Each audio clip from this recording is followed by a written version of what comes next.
Welcome back to Back Talk Entertainment. Lots going on this week in Boston sports. Let's start by discussing the Boston Celtics, and I've got the one, the only, Dylan Volman in studio here with me. Dylan, how you doing tonight?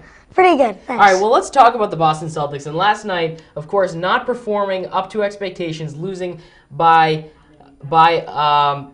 13 points, 102 to 89. And if you had to name the three reasons that you would say the Celtics lost last night, what would those be? Defense, defense, and defense. We'll talk about that. Well, because I think they had even though with Paul Pierce's 24 points and 9 rebounds, I think they missed a lot of free throws that night, and they got blocked a lot. Well, they got blocked a lot on offense too, but their defense, they just could not defend them. It was just shot after shot. Too many offensive rebounds, too many second chance points. It was just ridiculous. Now, Jeff Van Gundy brought up that on the pregame show on ESPN that the Lakers looked like they had been playing, quote, flag football in their last series against the Phoenix Suns. And I guess what he was alluding to was that they were playing some, non-contact kind of basketball. But that's not what they did last night. So, do you think the Celtics read into the press releases and the talk around town, and that led them to play a less aggressive game last night? I do not think that. The Celtics are a team that stick with their gut and not with whatever anyone else says. I don't think that really affected them last night. I think just something happened.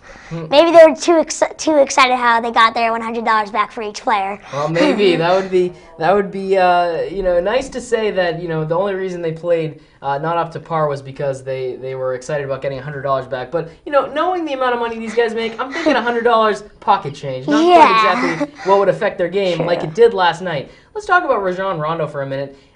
Against the Orlando Magic, he was really nimble. He was getting around to the basket without help, or he was able to get the pass in the paint and make moves. What happened last night? He met a lot of resistance in Los Angeles. I think that he maybe had a little aftertaste of his knee injury. Is that right? His knee injury? Yeah.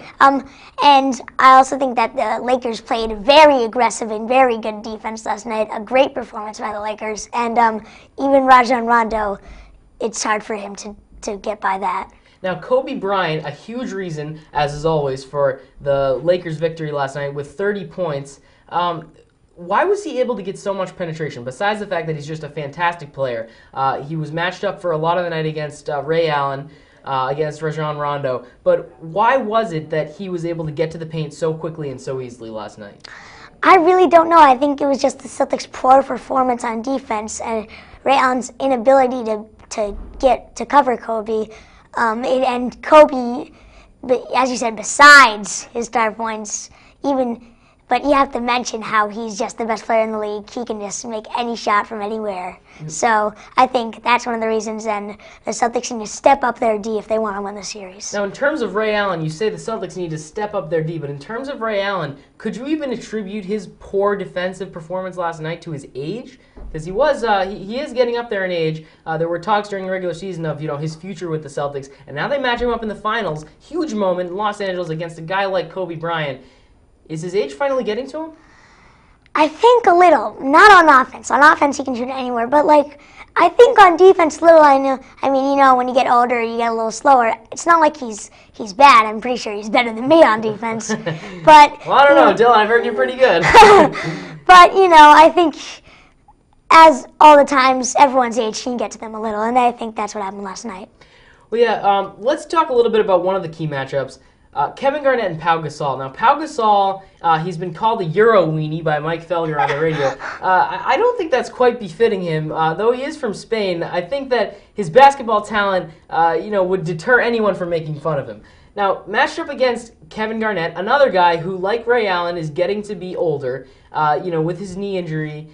Everyone asked, would we ever see the Kevin Garnett that we saw in the 2007 season, which led to the championship? Now, why wasn't he able to keep up with Pau Gasol last night? You saw him in the paint a lot, but he just wasn't able to exercise defense fully. I think his knee injury still is bothering him. It's fine, but he's just still letting it bother him. He's not taking risks enough because he's afraid he can hurt his knee again, and he doesn't want to do that. So I think he's not being as aggressive, and Pau Gasol is one of the most aggressive players in the league, and he just really out-rebounded him and out-boxed him out and just like did better. So if Kevin Garnett then is really starting to feel his age, if you're Doc Rivers, how would you set up a game plan to defend Pau Gasol while also keeping coverage on Kobe Bryant in the series that comes along now? Well, what I think is that you put Perkins on Gasol because I think Perkins is more aggressive, and you switch to Garnett to whoever's left over that's not being covered by the other 4 starters, because I think Kendrick Perkins, when he's covering someone at his own size, he can be really aggressive and really just helpful for the Celtics. Now, talking about aggressiveness last night, there's no question when you're talking about professional basketball that the reffing and the referees come into the conversation. When you want to play an aggressive game, you have to just get up to that boundary without crossing it, because then you'll be in foul trouble. Now, there was a 48-minute game last night and 52 personal fouls, or fouls in general. So how do the Celtics administer that aggressive defense and aggressive offense without getting into too much foul trouble? Well, it happened with both teams. They got so many fouls. Well, I think that the Celtics were getting a little, too aggressive, because from last series with Orlando, Dwight Howard was elbowing everyone after each play. So I think they're getting a little too cocky and thinking that they can do the same thing. And so that's why I think that they could get too aggressive. I don't know why the Lakers are doing it, though. Yeah, well, the Celtics bench was one of the things that way back in the beginning of the season, everyone said the Celtics are really well set up to be a championship team this year, which they are, because they have a fantastic bench. How big of a role did the Celtics bench play last night, real quick, before we finish up here? Last night, I think they played a big part. I think that we have a really good bench.